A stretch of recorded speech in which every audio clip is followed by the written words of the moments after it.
ಇವತ್ತಿನ ಮುದ್ದು ಸೊಸೆ ಎಪಿಸೋಡ್ ಸ್ಟಾರ್ಟಿಂಗಲ್ಲಿ ನಿನ್ನೆಯಿಂದನೇ ಕಂಟಿನ್ಯೂಷನ್ ಇರುತ್ತೆ. ಎಲ್ಲರೂ ವೋಟ್ ಮಾಡಿ ಬಂದು ಮನೇಲಿ ಸಂತೋಷವಾಗಿ ಕೂತಿರ್ತಾರೆ. ಬಟ್ ಅವ್ರ ಅಜ್ಜಿ ಹೇಳ್ತಾಳೆ, ಯಾರು ನಮ್ಮನೆ ಕಂಟ ಬಂದು ನಿನ್ನ ಕಾರಲ್ಲಿ ದುಡ್ಡಿಡೋಕ್ಕೆ ಪ್ರಯತ್ನ ಪಟ್ಟರು ಅಂತ ಕೇಳಿದಾಗ ಅವ್ನ ತಮ್ಮ ಇದ್ದವನು ಹೇಳ್ತಾನೆ, ಇದೆಲ್ಲ ಮಾಡಿರೋದು ಬೆಟ್ಟಯ್ಯನ ಕಡೆಯವರು ಮತ್ತು ಅವ್ರಿಗೆ ಯಾರ್ದೋ ಕಾಣದ ಕೈಗಳ ಸಹಾಯ ಆಗಿದೆ ಅಂತ ಹೇಳಿದಾಗ ಶಿವರಾಮೇಗೌಡರು ಹೇಳ್ತಾರೆ, ಅದು ಯಾರೇ ಆಗಿರಲಿ ನಾನು ಮಾತ್ರ ಅವ್ರನ್ನ ಸುಮ್ಕೆ ಬಿಡೋಕ್ಕಿಲ್ಲ. ಯಾಕಂತ ಅಂದರೆ ಅವ್ರು ನನ್ನ ಮಗನ ಪ್ರಾಣದ ಜೊತೆ ಆಟ ಆಡೋರೆ. ಅವರು ನ್ಯಾಯ ರೀತಿಲಿ ಗೆಲ್ಲಕ್ಕೆ ಹೊರಟಿದ್ರೆ ನಾನೇನು ಮಾಡ್ತಿರ್ಲಿಲ್ಲ. ಅನ್ಯಾಯದ ದಾರಿಯಲ್ಲಿ ಹೊರಟವ್ರೆ, ನಾನು ಅವ್ರನ್ನ ಸುಮ್ಮನೆ ಬಿಡೋಕ್ಕಿಲ್ಲ ಅಂತ ಶಿವರಾಮೇಗೌಡರು ಬೈತಿರ್ತಾರೆ. ಈ ಕಡೆ ಗೋವಿಂದನೂ ಬೈತಾ ಇದ್ದಿದ್ದು ಕೇಳಿ ಗೋವಿಂದನ ಹೆಂಡತಿ ಈಶ್ವರಿನೇ ಇದನ್ನೆಲ್ಲ ಮಾಡಿರೋದ್ರಿಂದ ಇವಯ್ಯ ಯಾಕೆ ಹಿಂಗೆ ಆಡ್ತವನೆ, ಅವನೇ ಸುಮ್ಮನಿದ್ರು ಇವನು ಸುಮ್ಮನೆ ಇರ್ತಿಲ್ವಲ್ಲ, ನಮ್ಮ ಬುಡಕ್ಕೆ ಬರ್ತದೆ ಅಂತ ಇವನಿಗೆ ಗೊತ್ತಿಲ್ವಲ್ಲ ಅಂತ ಈಶ್ವರಿ ಇಲ್ಲಿ ಮನಸ್ಸಲ್ಲಿ ಹೇಳ್ಕೊಳ್ತಿರ್ತಾಳೆ. ಸಡನ್ನಾಗಿ ಶಿವರಾಮೇಗೌಡರು ಮಗ ಭದ್ರ ಬಾರ್ಲಾ ಇಲ್ಲಿ ಅಂತ ಕರೆದು ಕೂರಿಸ್ಕೊಂಡು ಅವ್ನ ಕಾಲನ್ನ ನೋಡಿ ತುಂಬ ಬೇಜಾರು ಮಾಡ್ಕೊಳ್ತಾ ಇರ್ತಾರೆ.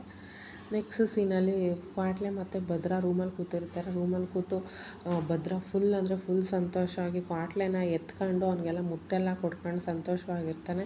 ಇದನ್ನು ನೋಡಿದ ಕ್ವಾಟ್ಲೆನೂ ಫುಲ್ ಹ್ಯಾಪಿಯಾಗಿರ್ತಾನೆ. ಇದೇ ಥರ ನಮ್ಮ ಅದ್ಕಮ್ಮನ ಕ್ಷಮಿಸ್ಬಿಟ್ಟು ನೀವಿಬ್ಬರು ಚೆನ್ನಾಗಿದ್ರೆ ಸಾಕು ಅಂತ ಮನಸ್ಸಲ್ಲಿ ಅಂದ್ಕೊಳ್ತಾನೆ. ಅಷ್ಟರಲ್ಲಿ ಯಾರೋ ಬಾಗಿಲು ತಟ್ತಾರೆ. ಹೋಗಿ ಬಾಗಿಲು ತೆಗೆದು ನೋಡಿದ್ರೆ ವಿದ್ಯಾ ಬಂದಿರ್ತಾಳೆ. ಏನಕ್ಕೆ ಬಂದಿರ್ತಾಳೆ ಅಂತಂದರೆ ಅವನಿಗೆ ಹಾವು ಕಚ್ಚಿರುತ್ತಲ್ಲ, ಅದಕ್ಕೆ ಒಂದು ವಾರ ಫುಲ್ಲು ಬ್ಯಾಂಡೇಜ್ ಮಾಡಬೇಕು ಅಂತ ಹೇಳಿರ್ತಾರೆ. ಅದನ್ನು ಮಾಡೋಕ್ಕೆ ಬಂದಿರ್ತಾನೆ. ಆವಾಗ ವೀರಭದ್ರೇಗೌಡರ ಇದ್ದವರು, ನೀನು ಯಾಕೆ ಇಲ್ಲಿಗೆ ಬಂದೆ ಹೋಗು ಅಂತ ಅಂದಾಗ ಈ ಥರ ಬ್ಯಾಂಡೇಜ್ ಮಾಡಬೇಕು ಅದಕ್ಕೆ ಬಂದೆ ಅಂತಾಳೆ. ಅದಕ್ಕೆ ಇವನಿದ್ದವನು ನೀನೇ ಮಾಡು ಕ್ವಾಟ್ಲೆ ಅಂತ ವೀರಭದ್ರೇಗೌಡರು ಹೇಳಿದಾಗ ನನಗೆ ಬರಲ್ಲ ಅಂತ ಕ್ವಾಟ್ಲೆ ಹೇಳ್ತಾನೆ. ಅದಕ್ಕೆ ವಿದ್ಯಾ ಇದ್ದವಳು, ಸರಿ ಆಯಿತು ಬಿಡಿ, ನಾನು ಇವತ್ತು ಒಂದು 4-5 ದಿನ ಮಾಡ್ತೀನಿ, ಅದನ್ನು ನೀವು ನೋಡ್ಕೊಂಡು ಕಲ್ತ್ಕೊಂಡು ಆಮೇಲೆ ಮಾಡೋರಂತೆ ಅಂತ ಅಂದ್ಬಿಟ್ಟು ಬಂದು ಕೂತ್ಕೊಂಡು ಅವ್ನ ಕಾಲಿಗೆ ಔಷಧಿ ಹಾಕ್ತಾ ಇವರಿಬ್ಬರು ಅಂದರೆ ವೀರಭದ್ರೇಗೌಡರ ಮತ್ತು ವಿದ್ಯಾ ಇಬ್ಬರು ಒಬ್ಬರನ್ನ ನೋಡ್ತಾ ಇರ್ತಾರೆ. ಇದನ್ನು ನೋಡಿದ ಕ್ವಾಟ್ಲೆ ಕಣ್ಣು ಮುಚ್ಕೊಂಡು ಕೂತ್ಕೊತಾನೆ. ಯಾಕೆ ಕ್ವಾಟ್ಲೆ ಕಣ್ಣು ಮುಚ್ಕೊಂಡು ಕೂತಿದ್ಯಾ ಅಂತ ವೀರಭದ್ರೇಗೌಡರು ಕೇಳಿದಾಗ ವಿಷಯಗಳನ್ನೆಲ್ಲ ನೋಡಬಾರ್ದು ಅಂತ ಕ್ವಾಟ್ಲೆ ಹೇಳ್ತಾನೆ. ಅದೆಲ್ಲ ಮಾಡಿ ವಿದ್ಯಾ ಅಲ್ಲಿಂದ ಹೊರಡ್ತಾಳೆ.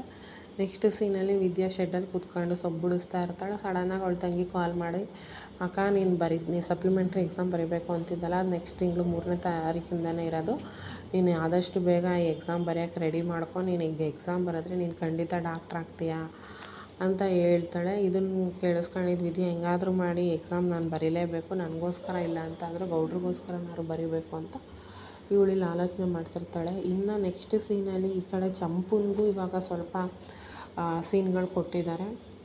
ಅವ್ನು ಸುಭಾಷ ಚಂಪುನ ಕ್ಯಾರೆಕ್ಟರ್ ಸರಿ ಇಲ್ಲ ಅಂತ ಫ್ರೇಮ್ ಮಾಡಬೇಕು ಅಂತಲೇ ಅವ್ನ ಫ್ರೆಂಡ್ ಹೆಲ್ಪ್ ತಗೊಂಡು ಮಾಡ್ತಿರ್ತಾನೆ. ಅಷ್ಟರಲ್ಲಿ ಅವ್ನ ಫ್ರೆಂಡ್ಗೇನೋ ಅಂದರೆ ಅವರಿಬ್ಬರು ಫ್ರೆಂಡ್ಗೂ ಏನೋ ಹುಷಾರಿಲ್ಲ ಅಂತ ಅಂದ್ಬಿಟ್ಟು ಸುಭಾಷ ಹಾಸ್ಪಿಟಲ್ಗೆ ಹೋಗಿರ್ತಾನೆ. ಇವರಿಬ್ಬರು ಇಲ್ಲಿ ಒಂದು ತೋಟದ ಹತ್ರ ಬಂದು ಎಳ್ನೀರು ಕುಡಿತಾ ಇರ್ತಾರೆ. ಅಂದರೆ ಸುಭಾಷನೇ ಕರ್ಕೊಂಡು ಬಂದಿರ್ತಾನೆ. ಅದನ್ನು ಅವರಿಬ್ಬರು ಎಳ್ನೀರು ಕುಡಿತಿರೋದನ್ನ ಇವನು ಈ ಕಡೆ ಬಂದು ಫೋಟೋ ತೆಗಿತಾನೆ. ಅದಾದಮೇಲೆ ಅವಳನ್ನು ಅವನ ಜೊತೆ ಬೈಕಲ್ಲಿ ಓಡಾಡ್ತಾವಳೆ ಅಂತ ತೋರಿಸೋದಕ್ಕೆ ಇಂಟೆನ್ಷನಲಿ ಬೇಕು ಅಂತಲೇ ಒಂದು ಕಾರಣ ಹೇಳಿ ಅವರಿಬ್ರು ಬೈಕಲ್ಲಿ ಹೊರಡೋ ಥರ ಮಾಡ್ತಾನೆ. ಅದನ್ನು ವೀಡಿಯೋ ಮಾಡ್ಕೊಳ್ತಾನೆ. ಇದು ಇವ್ರಿಷ್ಟು ಸೈನ್ ಅಂದರೆ ಇಲ್ಲಿ ಈಶ್ವರಿ ಮತ್ತು ಚಿತ್ರ ಫುಲ್ಲು ಸಿಟ್ಟಲ್ಲಿ ಕೂತಿರ್ತಾರೆ.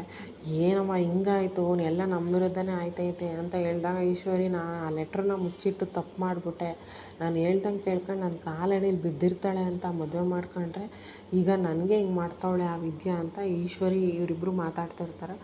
ಅಷ್ಟರಲ್ಲಿ